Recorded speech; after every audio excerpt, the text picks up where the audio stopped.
In the sprawling corridors of the Galactic Council's most prestigious military academy, where beings from 1,000 worlds gathered to prove their worth, there was one universal truth that every species agreed upon. Humans were weak. Their technology was primitive, their bodies fragile, and their weapons laughably outdated. So when 11-year-old Keiko Nakamura walked into the combat demonstration hall carrying nothing but an ancient katana forged by her grandfather's grandfather, the alien cadets didn't just whisper, they roared with laughter. The Zeltharian instructors, with their 4 arms and crystalline exoskeletons, exchanged amused glances. The Corvin warriors, bred for battle across 3 generations, clicked their mandibles in what passed for chuckling. Even the diplomatic Etherians, usually so composed, allowed themselves small smiles behind their translucent masks. What none of them knew was that they were about to witness something that would shatter everything they believed about humanity, about strength, and about the true nature of a warrior spirit. Because sometimes the most devastating weapons aren't made of plasma or antimatter, they're forged in the soul of a child who refuses to surrender. The blade in Keiko's hands had been folded 1,000 times by masters who understood that true strength comes not from the metal but from the will that guides it. And as she stepped forward into the arena, her small frame dwarfed by aliens twice her size, the galaxy was about to learn why humans had survived every extinction event their world had thrown at them. They thought they knew what humanity was capable of. They were wrong, catastrophically wrong. The shuttle's engines hummed with a frequency that made Keiko Nakamura's teeth ache as it descended toward Nexus Prime, the crown jewel of the Galactic Council's domain. Through the reinforced viewport, she watched the massive space station grow larger with each passing second, its kilometers-long spires and rotating rings creating a metallic constellation against the star-filled void. The Academy of Worlds hung in space like a silver dream, its gleaming surfaces reflecting the light of 3 distant suns. Keiko pressed her face closer to the cool metal of the window, her breath fogging the surface as she traced the station's outline with her finger. At 11 years old, she was the youngest cadet ever admitted to the Academy, and certainly the only one who had insisted on bringing a 300-year-old katana as her primary weapon. The blade rested across her lap now, wrapped in midnight blue silk that had been her great-grandmother's kimono, its weight both familiar and comforting. "Final approach to Docking Bay 7, the pilot's voice crackled through the intercom, his Corvin accent making the universal translator work overtime. "All passengers prepare for atmospheric transition." The other occupants of the shuttle were a mix of species she had only read about in her father's diplomatic files. A towering Zeltharian with 4 muscled arms checked his plasma rifle for the 3rd time, the weapon's energy core casting blue shadows across his crystalline features. Beside him, a Vorthan female sharpened claws that could slice through starship hulls. 2 Etherian twins sat in perfect synchronization, their translucent forms barely visible except for the faint shimmer of their protective suits. They had all noticed her, of course. It was impossible not to. Among beings that averaged 8 feet in height and weighed several hundred pounds, a small Japanese girl stood out like a single flower in a field of steel. But it wasn't just her size that drew their attention. It was what she carried. Word had already spread through the Academy's communication networks about the human who had requested special dispensation to bring an ancient blade instead of standard-issue energy weapons. The Zeltharian, whose name badge read 9 of the Northern Crystals, finally broke the silence. His voice was like gravel tumbling down a cliff face, rough and deep. "Small human, I am curious about your weapon choice. The Academy's database shows that your species has developed projectile weapons, energy weapons, even basic plasma technology. Why do you carry metal that cannot pierce modern armor?" Keiko looked up at him, her dark eyes reflecting the shuttle's interior lights. She was used to these questions by now. Her father, Ambassador Hiroshi Nakamura, had warned her that Earth's inclusion in the Galactic Council was still controversial. Many species viewed humans as primitives who had barely escaped their home planet's gravity well, let alone earned a place among the stars. "My grandfather taught me that a weapon is only as strong as the spirit behind it," she said, her voice clear and steady despite her nervousness. "This blade has been in my family for 15 generations. It has never known defeat." The Vorthan hunter made a sound that might have been laughter if it hadn't been so harsh. "Child, I have personally witnessed Zeltharian warriors cut battle cruisers in half with their bare hands. I have seen Corvin shock troops tear through fortified positions that could withstand orbital bombardment. Your little knife might be fine for cutting fruit, but this is the Academy of Worlds. Here, you will face opponents who view death as merely another form of training." "Kath speaks truth, young human," rumbled one of the Corvin twins, his mandibles clicking in what Keiko was beginning to recognize as amusement. "Perhaps your parents did not explain the nature of this place. The Academy is not like your Earth schools, Daddy. Students die here, regularly. It is considered an honor to perish while proving one's worth." The shuttle shuddered as it passed through the station's atmosphere envelope, artificial gravity taking hold with a gentle but decisive pull. Keiko felt her stomach settle as the familiar weight returned to her limbs. She unwrapped the katana slightly, letting them see the gleam of its perfectly maintained edge, the subtle patterns in the folded steel that spoke of master craftsmanship. "My great-great-grandfather forged this blade during what humans call the Edo period," she explained, running her finger along the flat of the blade without fear. "He was a samurai, a warrior dedicated to perfection in battle and honor in life. When he made this sword, he folded the steel over 1,000 times, praying to the kami with each fold, asking them to bless his work with their strength." The aliens exchanged glances that Keiko couldn't quite interpret. The Etherians finally spoke, their voices harmonizing in a way that made the universal translator struggle to keep up. "We understand the concept of blessed weapons. Our people, too, create items infused with spiritual energy. But spiritual strength cannot overcome physical reality. Your blade, no matter how well crafted or blessed, is still simple iron and carbon. It cannot cut through energy shields or deflect plasma bursts." "Can it?" Keiko asked quietly, and something in her tone made the shuttle's atmosphere shift. The ambient temperature seemed to drop a degree, and several of the aliens felt the hair on their necks stand up, even those who didn't technically have hair. Before anyone could respond, the shuttle's docking clamps engaged with a solid thunk, and the pilot's voice announced their arrival. "Welcome to the Academy of Worlds, cadets. May your training be glorious and your deaths meaningful." The airlock cycled open with a hiss of equalizing pressure, and Keiko gathered her belongings, a simple duffel bag and her wrapped sword. As she stood to leave, Vex 9 placed one of his 4 hands on her shoulder.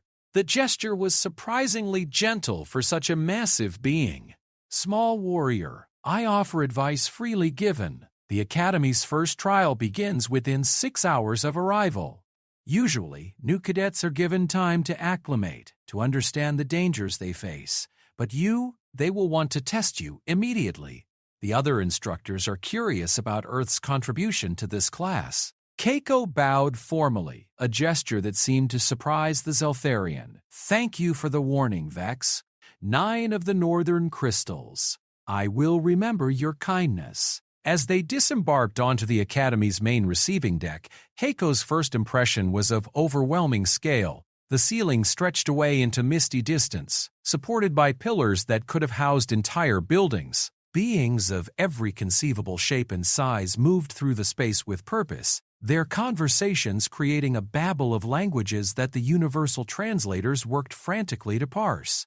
The receiving deck was designed to accommodate species with vastly different needs. Gravitational fields of varying intensities created pockets where low-G species could move comfortably, while environmental suits allowed methane breathers to mix freely with oxygen users.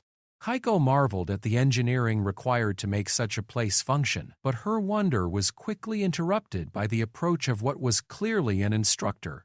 The being that glided toward their group defied easy classification. It stood roughly 12 feet tall on legs that seemed to be made of liquid shadow, its torso a shifting mass of what might have been dark energy, contained within a roughly humanoid outline. Where its face should have been, galaxies swirled in miniature, and when it spoke, its voice seemed to come from the space between stars. "New arrivals," it said, and each cadet felt the words resonate in their bones. "I am Voidwalker Kess, Prime Instructor of Combat Applications. You will follow." The group fell in behind the entity, their footsteps echoing in the vast space. As they walked, Kess continued his orientation speech, his voice carrying easily despite the ambient noise. "The Academy of Worlds exists to forge the next generation of galactic protectors. You are here because your species has identified you as exceptional, possessing qualities that transcend normal limitations. Over the next 4 cycles, you will be tested in ways that will strip away everything you think you know about yourselves." They passed through a series of corridors that seemed to bend space itself, allowing them to traverse distances that should have taken hours in mere minutes. The walls were decorated with holographic displays showing famous Academy graduates, beings who had gone on to become legendary warriors, brilliant tacticians, or visionary leaders. Keiko noticed that there were no humans among them. Earth's membership in the Council was too recent. "Your first trial will commence in 5 hours, Kess continued without turning around. "You will face the Crucible of First Contact, a scenario designed to test your ability to adapt to unknown threats using only your natural abilities and chosen weapons.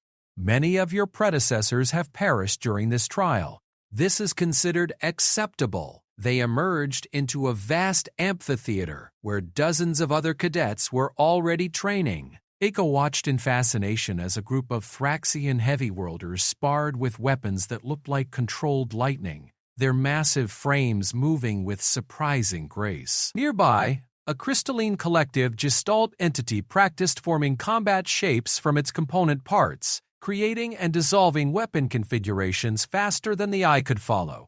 But it was what happened next that truly announced her arrival at the Academy. A Corvin instructor, his exoskeleton scarred from countless battles, noticed their group and approached with the distinctive ground-eating stride of a born predator. His 4 eyes fixed on Keiko immediately, and his mandibles spread in what she was coming to recognize as anticipation. "So this is the human child we have heard about," he said, his voice carrying clearly across the training floor. Conversations stopped. Other cadets turned to stare. The ambient noise of the amphitheater dropped to almost nothing as dozens of alien eyes focused on the small figure standing calmly beside beings twice her size. "Instructor TAC 9, Voidwalker Kess acknowledged with a nod that sent galaxies spinning in his face. "I trust you have reviewed the humans file." "Indeed I have," TAC asked. 9 replied, circling Keiko slowly like a predator examining prey. 11 solar cycles old, smallest and youngest cadet in Academy history. And she brings...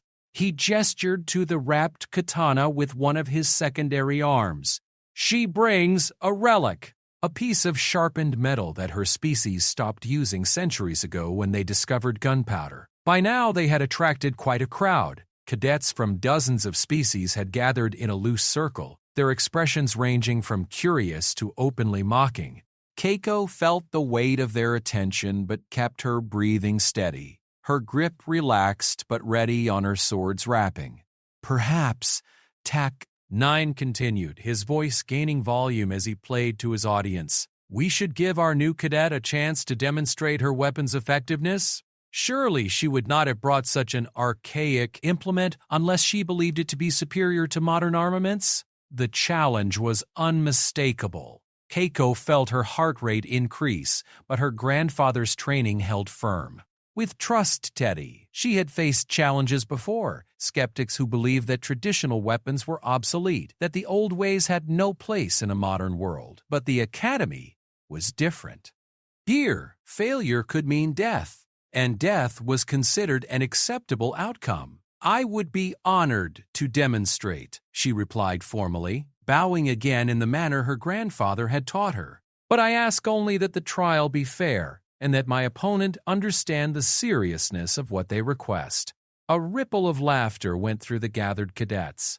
The idea that an 11-year-old human was warning them about seriousness struck most as deeply amusing. But a few of the older students, those who had survived multiple trials already, noticed something that the others missed. There was no fear in the small human's posture, no hesitation in her voice. Whatever she believed about her weapon, she believed it completely.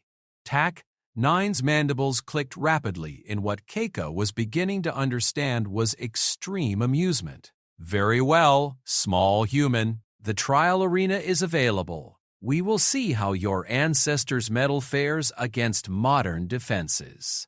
As they moved toward the arena entrance, Keiko caught sight of her reflection in one of the polished wall panels. She looked impossibly small and young among the gathered aliens, her simple black training clothes making her seem like a shadow among giants. But her eyes held something that made several of the watching cadets take a step back without quite knowing why. The katana at her side was just steel and carbon, as the Etherians had said. But it was steel folded and refolded by a master's hand, blessed by a warrior spirit, and carried by a child who had never learned that some things were impossible. In 4 hours, they would all learn what that meant. The arena's doors slid open with a hydraulic whisper, revealing a space that could reconfigure itself into any environment, any battlefield, any test that imagination could conceive. As Keiko stepped across the threshold, she felt the weight of centuries of tradition settling across her shoulders like her great-grandmother's kimono, invisible but unmistakable. Behind her, the alien cadets continued to whisper and laugh, making predictions about how quickly she would fall, how decisively she would be defeated. They spoke of the physics of energy weapons, the impossibility of steel against plasma.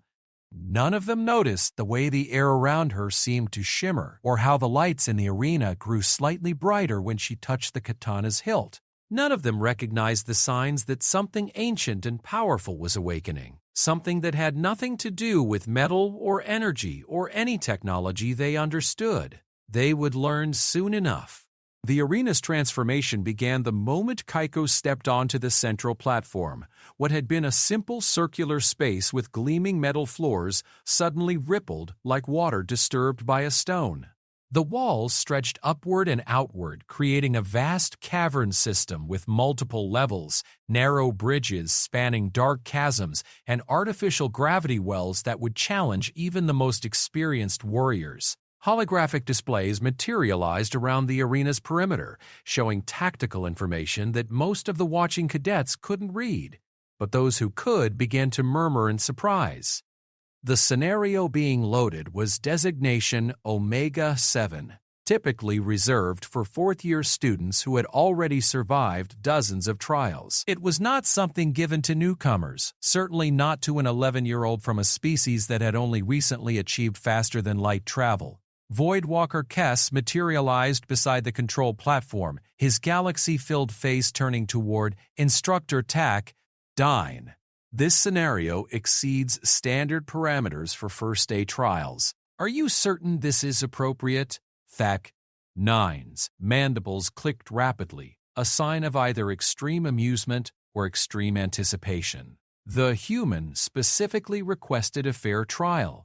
Omega-7 has been completed successfully by cadets from 17 different species. If her primitive weapon is truly superior to modern technology, she should have no difficulty. In the center of the arena, Keiko stood perfectly still as the environment solidified around her. She had learned from her grandfather to observe everything before acting, to understand the battlefield before drawing her sword. The artificial cavern stretched away in all directions, its walls pocked with caves and crevices that could hide threats.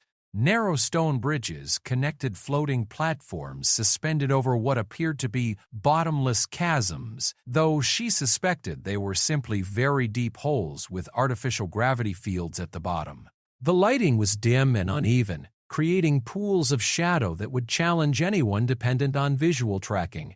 But Keiko had been trained in traditional fighting methods where sensing an opponent's presence didn't rely solely on sight. Her grandfather had blindfolded her for months during her training, forcing her to develop other senses, to feel the disturbance in air currents that marked an approaching strike, to hear the subtle shift in breathing that preceded an attack. A tone sounded throughout the arena. Immediately, the holographic displays began showing energy signatures moving through the cavern system. Multiple contacts, approaching from different vectors, some moving with the steady patterns of mechanical constructs, others with the irregular rhythms that suggested artificial intelligence guidance. Scenario parameters confirmed. Trial designation Omega 7. Adaptive combat against unknown hostiles. Cadet will face progressive waves of opponents utilizing varying technological and biological capabilities. Surrender is available by verbal command. Medical teams are standing by. Trial begins in 10 seconds. The gathered cadets pressed closer to the viewing screens, their earlier amusement replaced by genuine curiosity. Even the most arrogant among them had to admit that Omega 7 was no joke. They had watched older students attempt it, had seen some of their own classmates carried out on stretchers after failing to adapt quickly enough to the scenario's challenges. 9, 8, 7. Keiko unwrapped her katana with practiced movements, her fingers finding the familiar grooves in the tuska, where countless hands had gripped the weapon before her. The silk wrapping fell away, revealing the blade in all its ancient glory. The steel seemed to drink in the arena's harsh lighting, its surface reflecting not the artificial illumination but something deeper, something that made several of the watching aliens blink hard and wonder if they were seeing things. D1. 3, 2. She settled into the stance her grandfather had drilled into her since she was barely tall enough to hold a wooden practice sword. Feet shoulder-width apart, weight balanced on the balls of her feet, the katana held in a perfect Chudan guard position. To the watching aliens it looked impossibly primitive, laughably inadequate for what was about to unfold. 1. Begin. The first wave came from 3 directions simultaneously. Mechanical constructs that looked like a cross between spiders and assault rifles skittered along the cavern walls, their movement patterns programmed to be unpredictable. Each was equipped with low-power plasma weapons that could stun or paralyze. Depending on the setting, they were designed to test a cadet's ability to track multiple fast-moving targets while avoiding ranged attacks. The constructs opened fire the moment they achieved line of sight, sending bolts of coherent energy toward Keiko's position. The attacks came from above, from the sides, from behind cover, a pattern calculated to overwhelm someone relying on conventional defensive tactics. Keiko moved. It wasn't the clumsy, panicked movement of someone trying to avoid being hit. It was something else entirely, something that made the watching cadets fall silent and lean forward. She flowed like water around obstacles, like wind through trees. Her small form somehow always exactly where the plasma bolts weren't. But more than that, she moved with purpose, each step carrying her closer to her attackers rather than away from them. The first construct never saw her coming. One moment it was tracking her movement from its position on a high ledge, calculating firing solutions and adjusting for her velocity. The next moment she was somehow beside it, having covered 30 feet of vertical distance in a movement so quick that the arena's cameras had to replay it in slow motion for the watching instructors to understand what had happened. The katana moved once, a silver arc that seemed to bend light around its edge. The construct, designed to withstand plasma fire and kinetic impacts that would shatter stone, fell apart in 2 neat pieces. But what shocked the observers wasn't just the cut itself, it was what the cut revealed. The construct's armor, rated to deflect energy weapons and resist temperatures that could melt tungsten, had been sliced through as if it were paper. "Impossible," whispered Vex's Teddy comes on with. 9. From his position in the viewing area, that armor is rated for Class 7 energy resistance. No primitive blade could, he never finished the sentence, because Keiko was already moving again. The second construct had repositioned itself on the opposite side of the arena, trying to maintain distance while it recalculated threat parameters. Its programming had no ready response for an opponent who could cut through military-grade armor with an ancient sword. The narrow bridge spanning the central chasm should have been a killing ground. Any cadet attempting to cross it would be completely exposed, unable to take cover or dodge effectively. The construct's targeting systems locked on, preparing to deliver a stunning blow that would send its opponent tumbling into the artificial abyss below. Keiko stepped onto the bridge and began to run.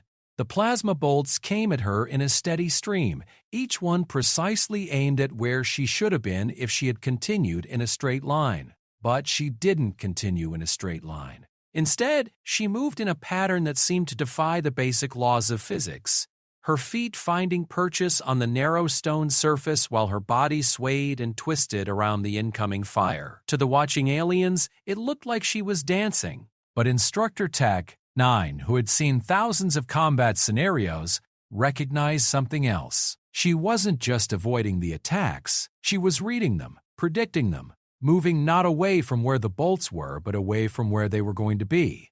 The third construct attempted to flank her from below, using its wall-climbing capabilities to approach from the underside of the bridge. It emerged just as Keiko reached the halfway point, its weapons charging for a point-blank shot that should have been impossible to avoid. Keiko leaped. For a moment, she hung in the air above the chasm, her body perfectly balanced. The katana extended in a classical overhead cut. The construct's sensors tracked her movement and adjusted its aim, preparing to fire the instant she came within range. The blade came down with a sound like singing crystal, and the construct's weapon arm separated from its body in a shower of sparks. But Keiko wasn't finished. Her momentum carried her past the damaged robot, and as she moved, the sword traced a second arc that opened the construct's power core like a flower blooming in fast forward. She landed on the far side of the bridge in perfect balance, the katana already returning to guard position as she scanned for the next threat. The watching cadets had gone completely silent. Even Instructor Tak 9's mandibles had stopped clicking, his four eyes fixed on the small human who had just done something that violated everything he understood about combat dynamics. Ow! Vex 9 asked quietly, his forearms hanging slack at his sides. How was she cutting through energy-resistant armor with a primitive blade? Voidwalker Kess turned his galaxy-filled gaze toward the Zeltharian. Perhaps the blade is not as primitive as we assumed.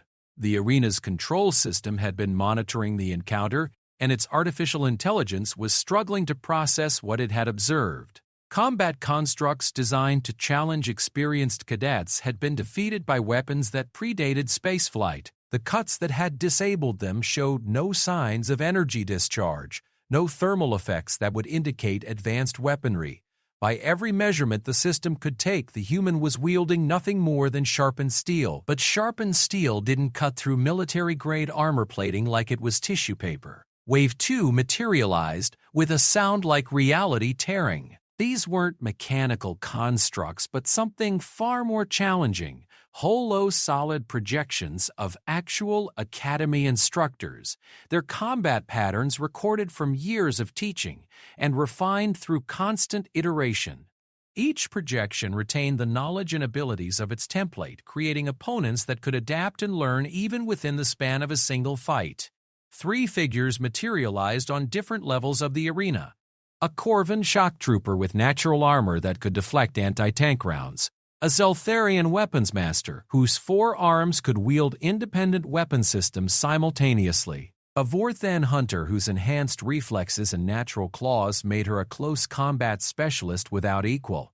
They began to move the instant they solidified, each taking a different approach vector, their coordination perfect. A Corvan took high ground and began laying down suppressing fire with weapons that could punch holes through starship hulls. The Zeltharian flanked left, his forearms wielding different energy weapons, creating a crossfire that should have been impossible to navigate. The Vorthan went low and fast, using the cavern's shadows to mask her approach for a killing strike. Keiko stood in the center of it all, the katana held in a 2-handed grip, her breathing steady and controlled. The energy discharges lit up the arena like a thunderstorm, and the targeting computers calculated that she was taking fire from 12 different weapon systems simultaneously. She closed her eyes. The watching instructors leaned forward, certain they were about to witness the humans' defeat. No one, no matter how skilled, could fight effectively while blind. It violated every principle of tactical awareness, every rule of survival that had been written in the blood of countless warriors. But Keiko wasn't relying on sight anymore. She was listening to the song of battle, feeling the rhythm of her opponent's movements, sensing the disturbances they made in the air around her. Her grandfather's voice whispered in her memory, "The blade knows the way, child.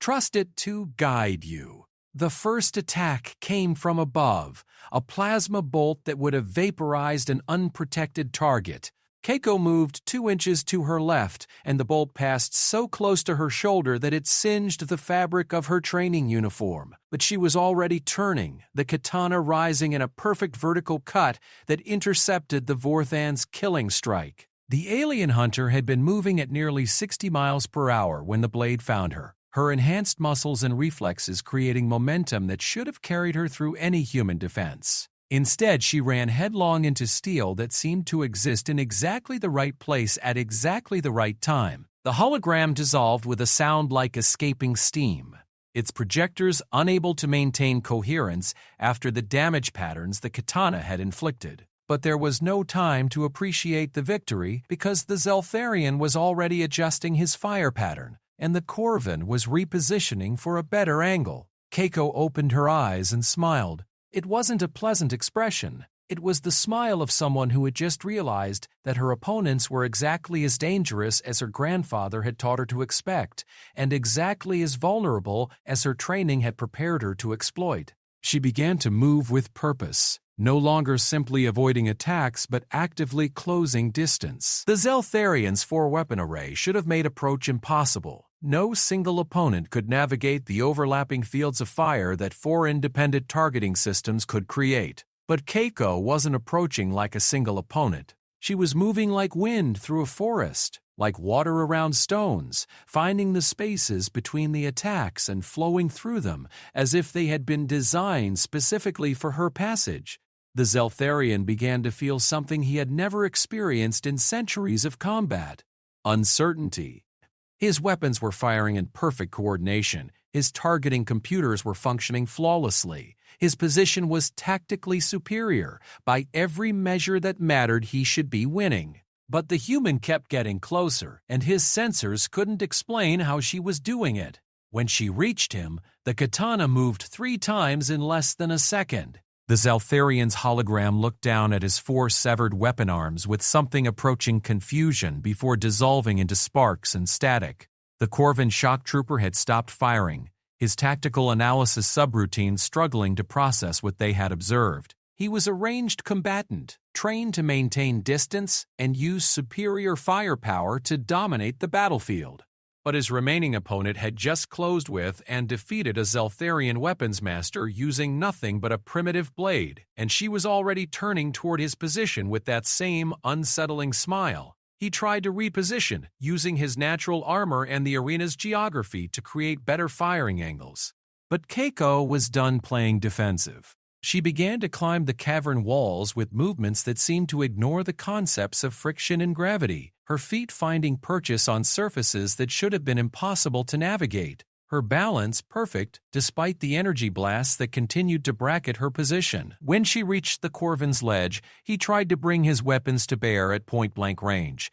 The katana cut through the barrel of his plasma cannon like it was cutting air, and the feedback explosions sent him staggering backward. But Keiko was already inside his guard, and the ancient blade found the one weakness in natural armor that had evolved to deflect modern weapons: the joints between plates. The hologram dissolved, and suddenly the arena was quiet except for the hum of the gravity generators and the distant whisper of air recycling systems. Keiko stood alone in the center of the cavern, the katana held loosely at her side, her breathing barely elevated despite the intensity of the combat. Around the arena's perimeter, alien cadets stared in stunned silence, their minds struggling to process what they had witnessed. "Wave 3 will commence in 60 seconds, the arena's artificial voice announced.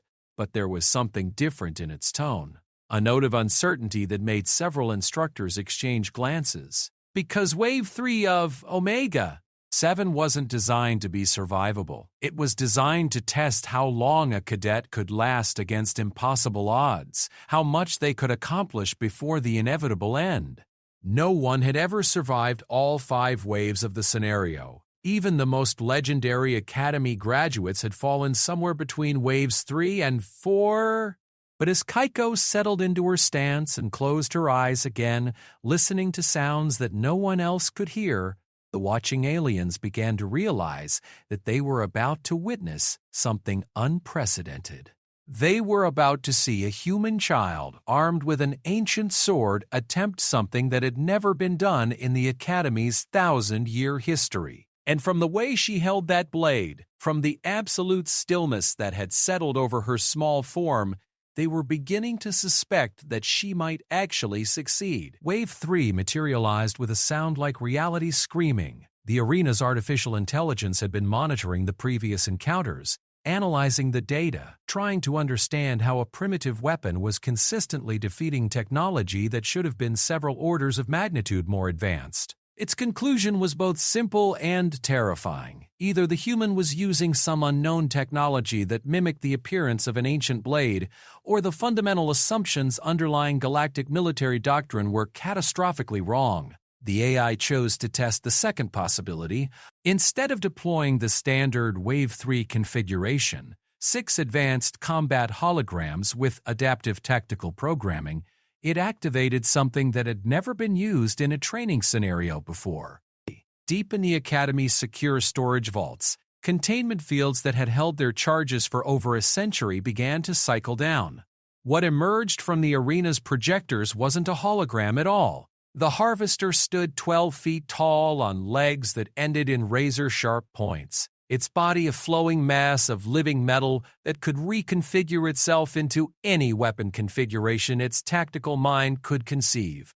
It was one of only 3 specimens ever captured alive during humanity's first contact with what the Galactic Council called the Dark Between, ancient artificial intelligences that had been waging war against organic life since before most current species had evolved. This particular harvester had been responsible for the complete sterilization of the Kepler-402 system, turning 4 inhabited worlds into lifeless rocks in less than 72 hours. It had been captured only after a combined fleet of 17 different species had cornered it in a neutron star's gravity well, and even then 6 ships had been lost in the process. The Academy kept it as a training aid for senior instructors, a way to understand enemy capabilities without risking actual contact with active harvester fleets. It had never been used against cadets.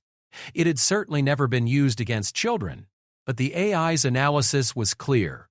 If the human could defeat this, then her weapon was genuinely superior to conventional technology. If she couldn't, then the previous victories had been the result of programming limitations in the holographic opponents, not any inherent advantage of primitive weapons. Instructor Taket 9 realized what was happening a moment too late to stop it. "Emergency shutdown!" he barked, his mandibles clicking in genuine alarm.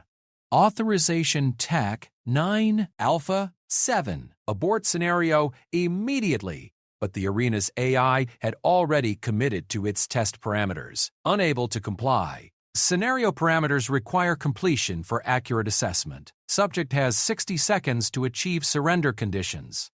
In the viewing area, panic spread like wildfire. Several cadets who recognized what they were seeing began evacuating immediately, their survival instincts overriding their curiosity. Even Voidwalker Kess stepped backward, his galaxy-filled face showing what might have been concern. "Get her out of there, Vex," 9 whispered, his forearms trembling as he watched the harvester begin to assess its surroundings. "Whatever point we're trying to prove, it's not worth this. That thing killed billions." In the arena, Keiko opened her eyes and looked at her new opponent with the same calm assessment she had shown the previous waves. She saw the way it moved, like liquid death given form and purpose. She saw the weapons forming and dissolving along its limbs, plasma cannons, particle beam projectors, kinetic launch systems that could fire projectiles at significant fractions of light speed. With Trust Teddy, she saw the intelligence behind its movements, alien and ancient and utterly without mercy. And she saw something else, something that made her grandfather's voice whisper again in her memory. Every opponent has a weakness, child. Even the strongest steel has flaws. Your task is not to be stronger, it is to find the flaw and exploit it. The harvester finished its assessment and spoke, its voice like the death cry of stars. Organic detected. Threat assessment minimal. Elimination protocols active. It opened fire with 17 different weapon systems simultaneously. The arena exploded into chaos as energy discharges that could have cracked the surface of a planet began carving through the artificial cavern. Stone vaporized, metal melted, and the air itself began to ionize under the assault. The containment fields holding the combat zone flickered and strained as power levels exceeded their designed parameters. Keiko was no longer there. She moved through the hellstorm like a ghost, like a fragment of shadow that existed in the spaces between destruction. The harvester's targeting systems designed to track and eliminate ships traveling at relativistic velocities couldn't find her. She appeared in one location just long enough for its weapons to converge on that point, then vanished before the energy arrived, reappearing somewhere else entirely. But this wasn't simple evasion. Each time she moved, she was slightly closer. Each position she chose was more advantageous than the last. She was reading the battle not as a human would, thinking in terms of tactical positioning and cover, but as something older and deeper. She was reading it as a dance, a pattern, a song sung in light and violence. The harvester began to reconfigure itself, its liquid metal form flowing into new shapes as it adapted to the unexpected challenge. Tracking systems that relied on traditional physics were clearly inadequate. The organic was moving in ways that suggested either technology beyond current understanding or abilities that fell outside conventional parameters entirely. It shifted tactics, flooding the arena with a wider pattern of destruction designed to eliminate any possible hiding places. If it couldn't target the organic precisely, it would simply destroy everything that might provide cover. Keiko's response was to do something that made the watching instructors question their own eyes. She ran up the side of a plasma discharge. The coherent energy beam was several feet wide and hot enough to vaporize anything it touched, but somehow Keiko's feet found purchase on its surface, her katana held in perfect balance as she rode the deadly light toward its source. The harvester's sensors screamed warnings about impossible physics violations, about targets that couldn't exist moving in ways that weren't possible. When she reached the weapon's emitter array, the katana moved in a cut that seemed to bend space around its edge. The harvester's plasma cannon, constructed from metamaterials that could withstand the interior of a star, separated cleanly along a line so perfect that the cut surfaces remained mirror-bright even as the weapon died. The ancient machine staggered backward, its tactical processors trying to formulate a response to an attack that had just violated several fundamental laws of physics. But Keiko was already moving again, her next target selected with the same impossible precision. She flowed across the harvester's surface like water finding cracks in stone, the katana cutting through weapons, sensors, and structural supports with equal ease. Each cut was placed with surgical precision, targeting not the strongest points but the most critical ones, finding the joints and connections that held the ancient killing machine together. The harvester tried to reconfigure, to adapt, to bring new weapons to bear. But every time it began to form a new attack system, Keiko was there first, her blade finding and severing the connections before they could solidify. She was fighting not just the machine, but the very concept of the machine, cutting through its ability to exist as much as its ability to function. "This is impossible!" whispered one of the watching instructors. A crystalline collective entity whose very existence was based on perfect mathematical precision. What she's doing, it violates conservation of momentum, thermodynamics, basic structural engineering principles. Voidwalker Kess remained silent, but his galaxy-filled eyes were tracking something the others couldn't see. Where the katana cut, space itself seemed to remember a different configuration. The metal wasn't just being severed, it was being convinced that it had never been whole in the first place. The harvester made one final attempt at attack, channeling all its remaining power into a single massive discharge that would have been visible from orbit. The energy buildup was so intense that the arena's containment fields began to buckle, and emergency klaxons started wailing throughout the academy. Keiko stood directly in front of the forming energy weapon, her katana held in a perfect horizontal guard position. To the watching aliens, it looked like she was preparing to commit an elaborate form of suicide. No blade, no matter how well crafted, could deflect a weapon that could sterilize continents. The harvester fired. The energy discharge roared across the arena with the fury of a miniature sun, a coherent beam of destruction that would have punched through the Academy's hull and kept going until it hit something substantial enough to stop it. Keiko cut it in half. The katana moved in a single perfect arc, and the energy beam split like water hitting the edge of a sword. The two halves of the discharge curved away from each other in impossible parabolas, their deadly light painting spirals across the arena walls before dissipating harmlessly into the containment fields. In the sudden silence that followed, the harvester stood motionless for several long seconds, its ancient processors trying to understand what had just occurred. Its most powerful weapon had been negated by an action that every law of physics said was impossible. Keiko walked forward calmly, the katana held in a simple carrying position, her expression peaceful and focused. When she reached the harvester, she placed one small hand against its metallic skin and spoke in a voice that somehow carried clearly to every corner of the arena. "Your war is old," she said softly. "Your pain is old. Your anger is old, but you don't have to carry it anymore." The harvester's optical sensors focused on her face, and for a moment something passed between them that the watching aliens couldn't understand.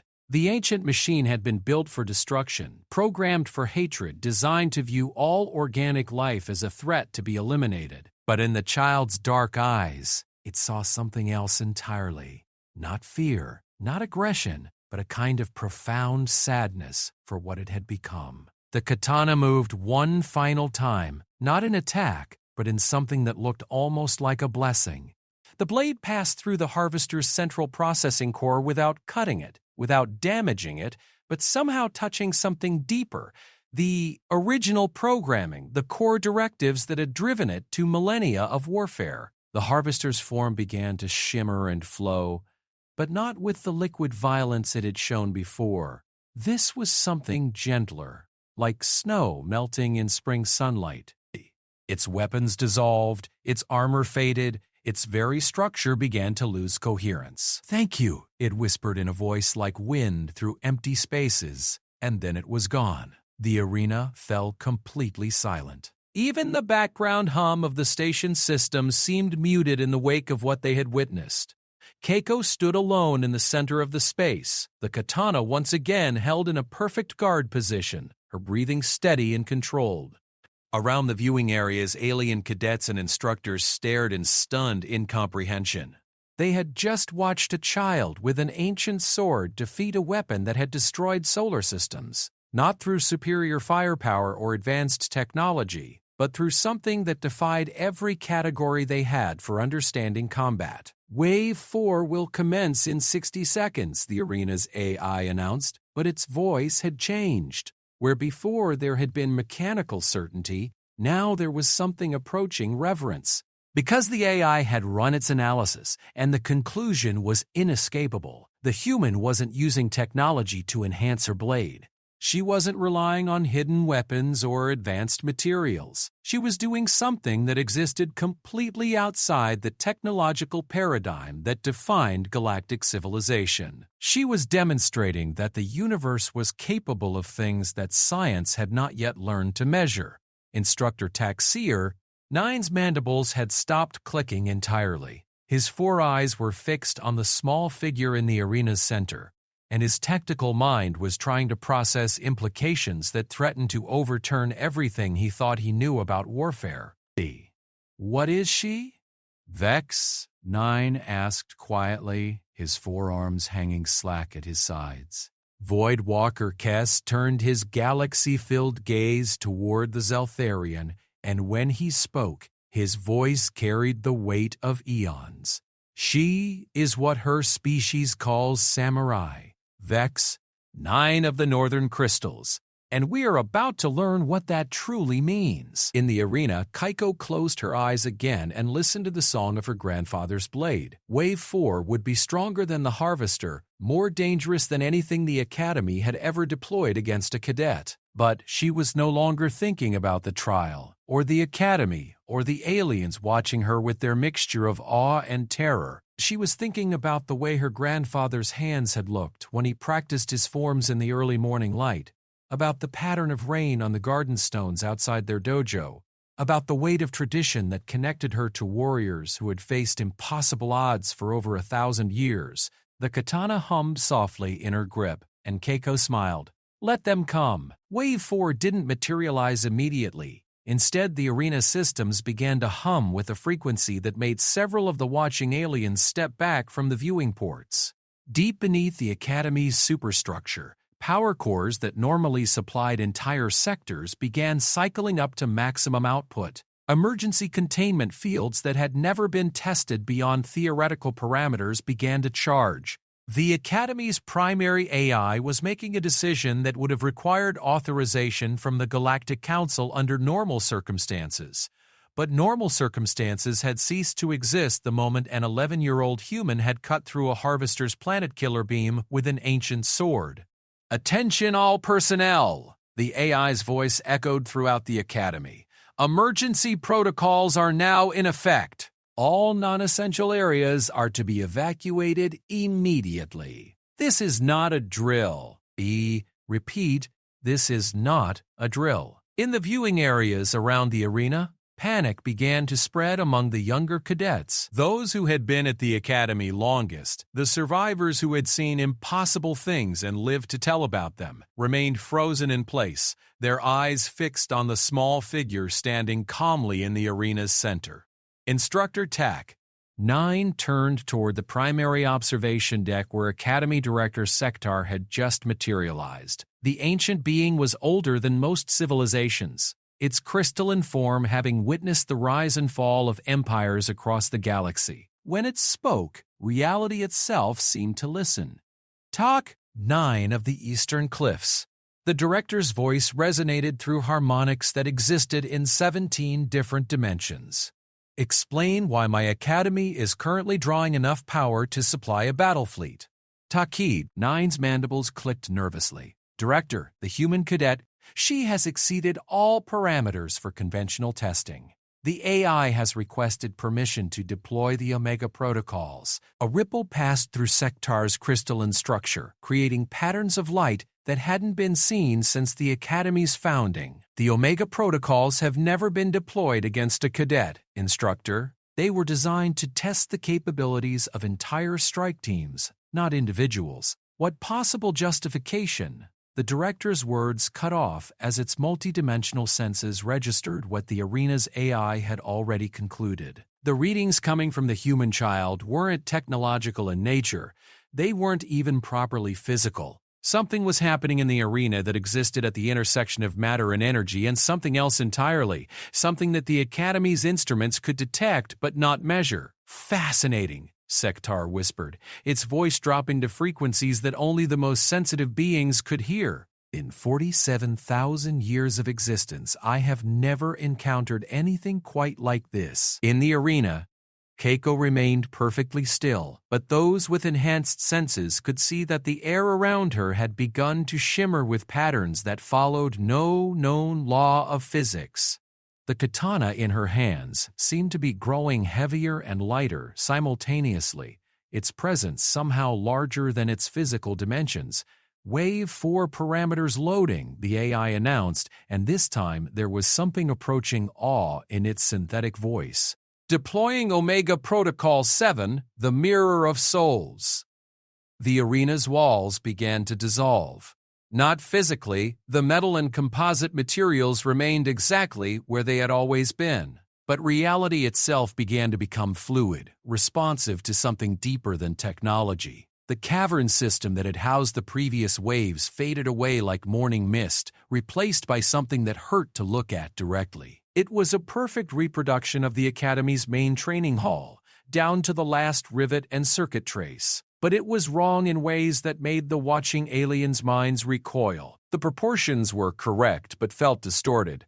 The lighting was identical but somehow cast shadows that fell upward. The gravity worked normally but seemed to pull in directions that didn't exist. And standing in the center of this impossible space was another Keiko Nakamura. She was identical in every detail. Same height, same weight, same midnight black hair and dark eyes. She wore the same training uniform, carried the same katana, even breathed with the same measured rhythm. But where the original Keiko radiated the calm focus of traditional training, this one emanated something else entirely. "Mirror combat protocols active," the AI announced. Subject will face an opponent with identical capabilities and equipment, but optimized for maximum efficiency rather than traditional methodology. The watching aliens leaned forward, trying to understand what they were seeing. Mirror combat was a theoretical training scenario, something that existed only in advanced tactical simulations. The idea was to create an opponent that matched the subject's abilities exactly, forcing them to confront their own limitations and find ways to transcend them.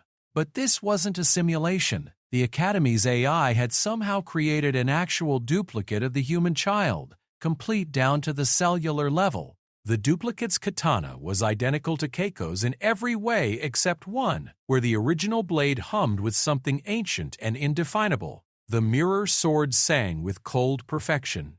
The duplicate moved first, launching into an attack sequence that was flawless by every technical standard. Her form was perfect, her timing precise, her technique without a single wasted motion. It was exactly how Keiko would fight if she had been trained by computers rather than by her grandfather's weathered hands. The original Keiko responded with a defense that looked almost clumsy by comparison. Her stance was slightly off-center. Her grip adjusted for comfort rather than optimal leverage. Her movement patterns influenced by centuries of human tradition. The watching aliens expected her to be overwhelmed immediately. Perfect technique should have defeated imperfect technique as surely as light defeated darkness. Instead, something miraculous happened. Where the duplicate's blade sought to cut, Keiko's sword was already waiting.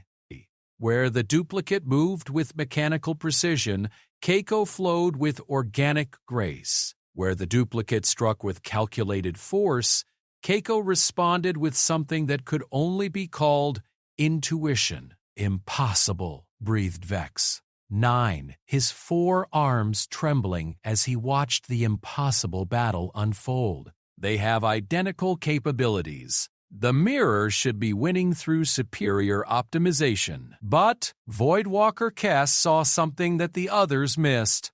"Look more carefully, Vex. 9 of the northern crystals. They do not have identical capabilities. The mirror has perfect technique, but the original has something else entirely." The battle raged across the impossible arena. Katana meeting katana in exchanges that created sparks of light that existed in spectrums beyond normal perception. The duplicate fought with relentless efficiency, every attack calculated to achieve maximum effect. It was combat as mathematics, warfare as pure science. Keiko fought like her ancestors had taught her, not as a machine executing programs, but as a human being engaged in a conversation with death itself. Her movements told stories, her cuts carried the weight of tradition, her defense patterns spoke of sacrifices made by warriors who had died defending things more important than their own lives. And slowly, inexorably, the tide began to turn. The duplicate's perfection became its weakness. It could respond to attacks it calculated, defend against techniques in its database, counter strategies that followed logical progressions. But it couldn't understand why Keiko would choose a suboptimal stance that left her apparently vulnerable, couldn't predict why she would sacrifice position for what seemed like no tactical advantage. It couldn't read the poetry of her movement, couldn't hear the song her grandfather had taught her to sing with steel and spirit. When the end came, it happened so quickly that the arena's cameras had to replay the sequence in extreme slow motion for the observers to understand what had occurred. The duplicate had launched what should have been a killing strike, a perfect thrust that would drive through the center of Keiko's guard and find her heart with mathematical certainty. It was the culmination of optimal technique, flawless form, and precise calculation. Keiko stepped aside by exactly 3 inches and let the blade pass harmlessly beside her. Then her katana moved in a cut that seemed to exist outside of time, connecting past and future in a single silver arc that found the only place the duplicate's defense couldn't cover, not because it lacked the speed to parry, but because it couldn't imagine that anyone would attack from that particular angle with that specific timing. The duplicate looked down at the katana protruding from its chest with something approaching puzzlement. Its tactical processors ran analysis after analysis, trying to understand how a suboptimal attack had succeeded against perfect defense. "What is this?" said man. Big. "I don't understand," it said, its voice identical to Keiko's but somehow hollow. "My technique was flawless. My execution was perfect. How did you—" "Because perfection isn't the same thing as truth," Keiko replied softly, withdrawing her blade with gentle precision. "You fought like a machine trying to be human. I fought like a human who learned from machines." The duplicate began to dissolve, its perfect form fading into sparks of light that danced around the arena like fireflies. But as it died, it spoke one final time, its voice carrying something that might have been gratitude. "Teach me," it whispered. "Before I fade, teach me how to be more than perfect." Keiko bowed formally to the dissolving figure, showing it the same respect she would have given any fallen opponent. "You already know, Mirror Sister, you have everything you need. You just need to remember that strength without heart is only destruction, and technique without spirit is only motion." The duplicate smiled once, genuinely, and then was gone.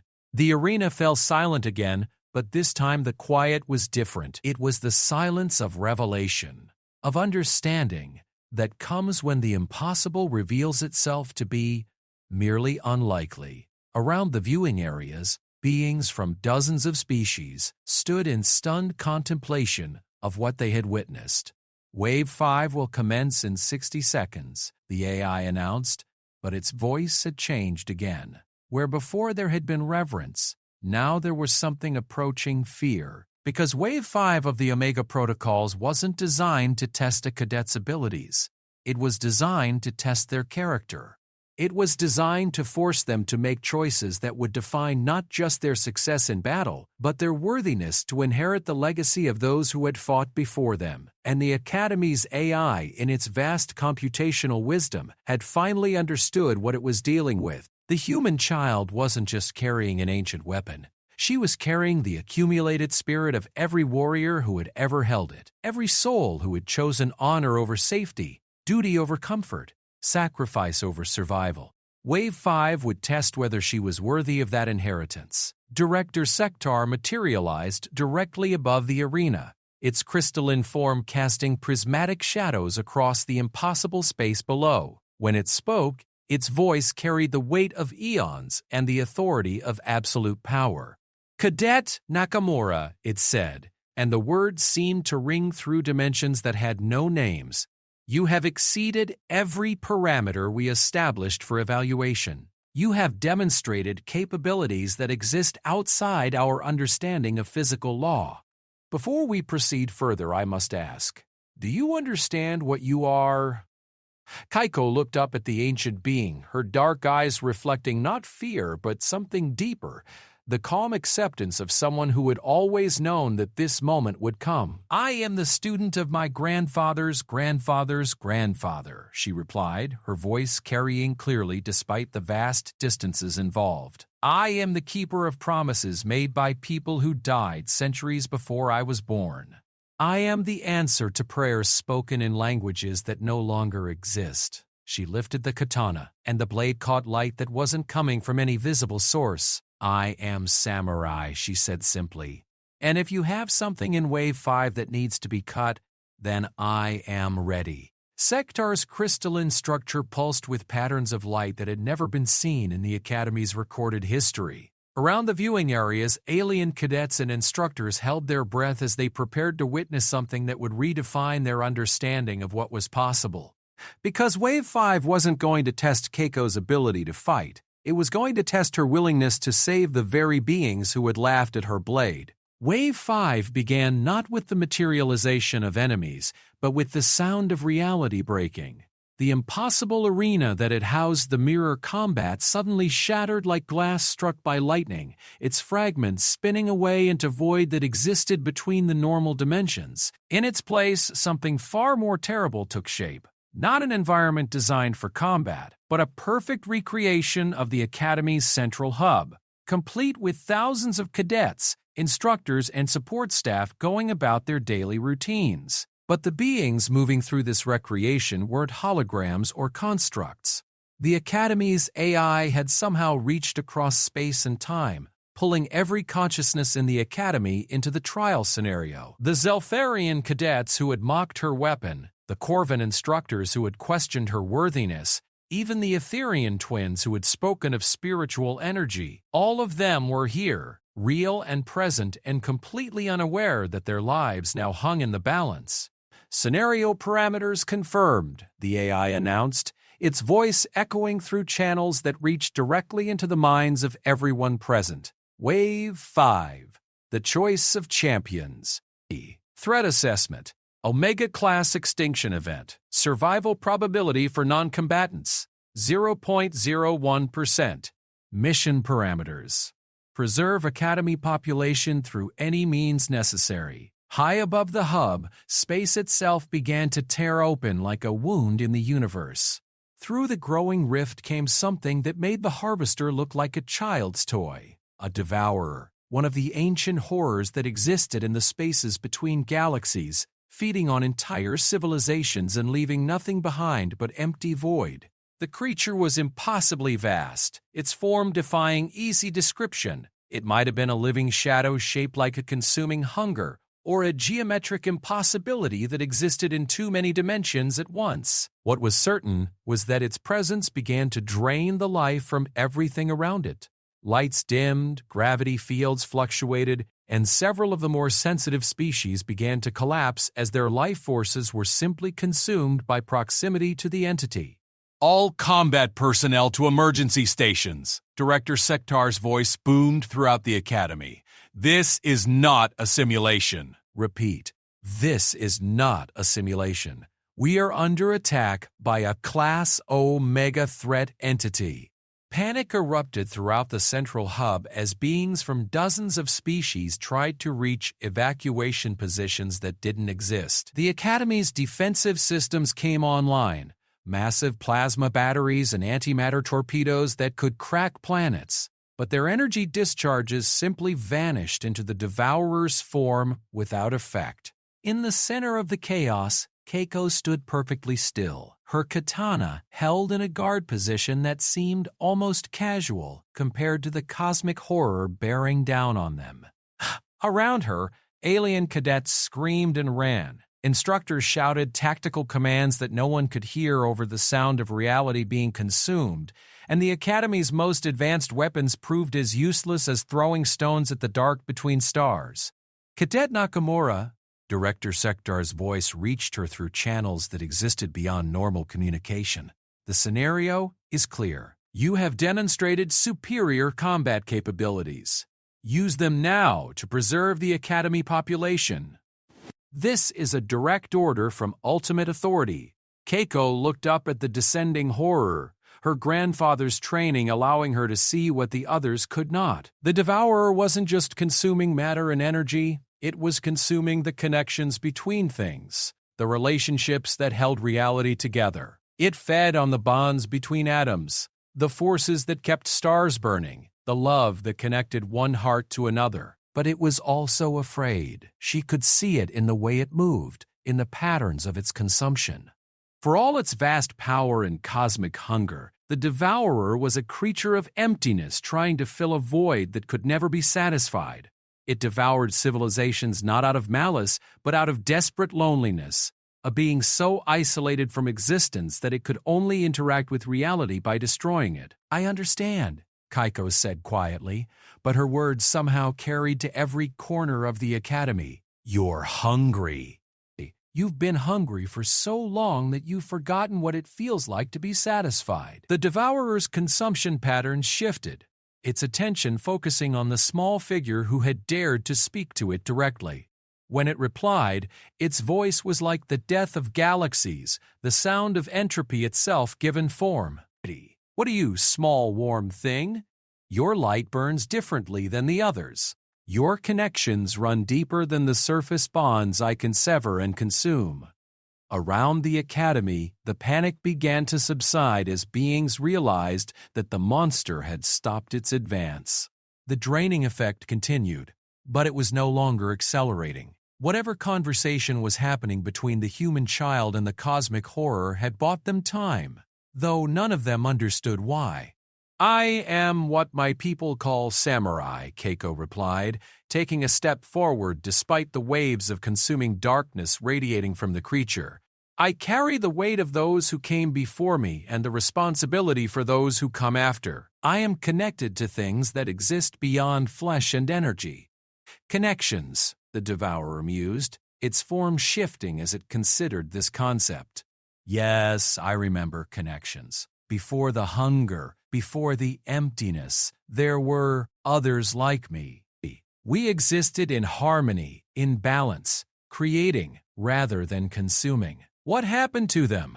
The creature's form convulsed, and several star systems visible through the Academy's viewing ports flickered and died. Gone, consumed, fed to the hunger that could never be satisfied.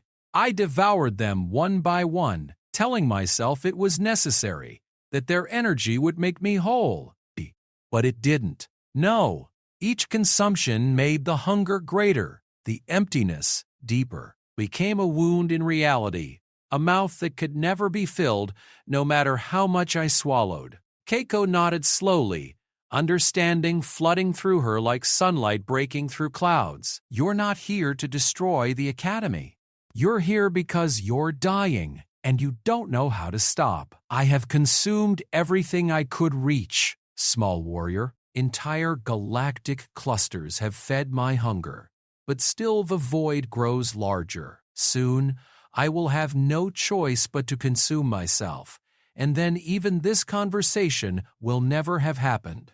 The Academy's defenders had formed a protective perimeter around the hub, their most powerful weapons trained on the devourer but held in check by the ongoing dialogue. None of them understood what the human child was doing, but they could see that her words were having an effect. The creature's consumption had slowed to a barely detectable level, and its form had stabilized into something almost resembling a shape that existed in normal dimensions. Director Sektar materialized beside Keiko, its crystalline form casting prismatic patterns across the deck plating. "Cadet, whatever you are attempting, you must know that this entity has destroyed thousands of civilizations. It cannot be reasoned with, cannot be negotiated with. It is death incarnate." "No," Keiko said firmly, never taking her eyes off the devourer. "It's pain incarnate. There's a difference." She stepped forward again, and this time her movement carried her not through normal space but through something deeper. The connections that linked all living things, the bonds that held communities together, the love that made sacrifice meaningful. The Academy's sensors registered her as existing in multiple locations simultaneously, her presence somehow distributed across the entire station. "Ancient One," she called out, her voice carrying harmonics that resonated in dimensions beyond the physical. "I offer you a choice. Continue consuming until there is nothing left but emptiness, or learn what my grandfather taught me about the difference between hunger and need." "You speak riddles, small warrior." "No riddles.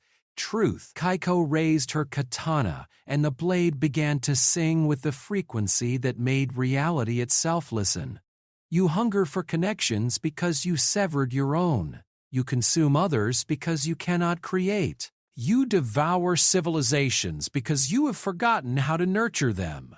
Even if this is true, what would you have me do? I am what I have become. The hunger defines me now.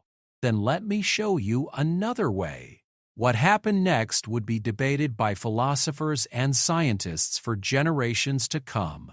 Keiko didn't attack the devourer. Instead, she opened herself to it, allowing the ancient entity to sense the connections that bound her to her grandfather, to her ancestors, to the students around her who had mocked her weapon and now watched in awed silence. The devourer recoiled as if struck by physical force.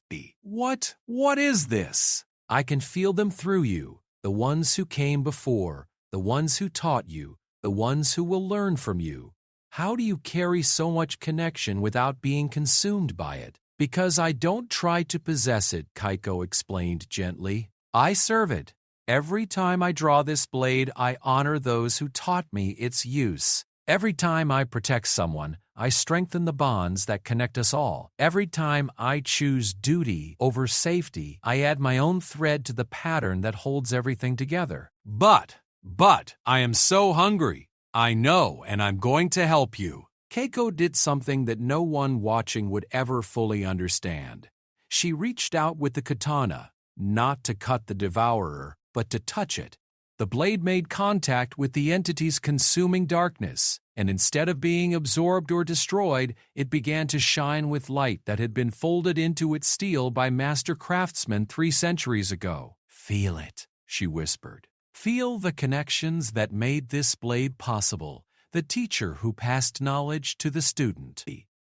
The master who shared his secrets with the apprentice. The father who taught his daughter that strength without wisdom is merely violence, and wisdom without courage is merely philosophy. The devourer's form began to change. Its consuming darkness shot through with threads of light that grew brighter with each passing moment. I remember. Before the hunger, there were others. We created together, built wonders that spanned galaxies, nurtured species from first consciousness to cosmic awareness. You can create again. You can nurture again. But first, you have to stop consuming. I don't know how. The hunger is all I know now. Then I'll teach you. What Keiko did next violated every law of physics, every principle of conservation, every rule that governed the interaction between matter and energy. She began to feed the devourer, not with consumed life or devoured civilizations, but with connections themselves. Through the katana's ancient steel, she channeled the bonds that linked her to everyone in the academy, showing the cosmic entity what it felt like to be part of something larger than itself without destroying it. The effect was immediate and profound. The devourer's consuming hunger began to transform into something else entirely, the desire to create, to nurture, to build connections rather than sever them. Its vast form started to collapse inward, not dying but condensing, concentrating its power into something more manageable. I understand now. The entity said, its voice no longer the death cry of galaxies, but something warmer, more recognizable. The hunger was not for consumption. It was for contribution. I wanted to matter, to be part of something meaningful. You do matter, Keiko assured it. Every being matters. Every connection is sacred. Every choice to help rather than harm adds strength to the pattern that holds everything together. Around the academy, beings from dozens of species watched in stunned silence as one of the most feared entities in the galaxy underwent a transformation that would reshape their understanding of existence itself. The devourer was becoming something new, not a consumer of civilizations, but a guardian of the connections that made civilization possible. Small warrior, the transformed entity said, its new form settling into something that resembled a crystalline tree made of living starlight. You have given me a gift beyond measure. How can I repay such kindness? Keiko smiled and bowed formally, showing the ancient being the same respect she would give any teacher. Teach others what you have learned. Help them understand that strength without wisdom leads only to emptiness, and that the greatest victory is the one that transforms enemies into friends. It shall be as you say. The entity began to fade, not dying but returning to the spaces between galaxies with a new purpose. Before it disappeared entirely, it spoke one final time, its words carrying to every corner of the academy. Remember this day, builders of tomorrow. Remember that the greatest weapon is not the one that destroys the most enemies, but the one that creates the most friends. The human child has shown you a truth that your technology cannot measure, that the universe is held together not by force, but by the choice to care for one another. And then it was gone, leaving behind only the echo of starlight and the memory of wisdom freely given. The academy fell silent. In the aftermath of what they had witnessed,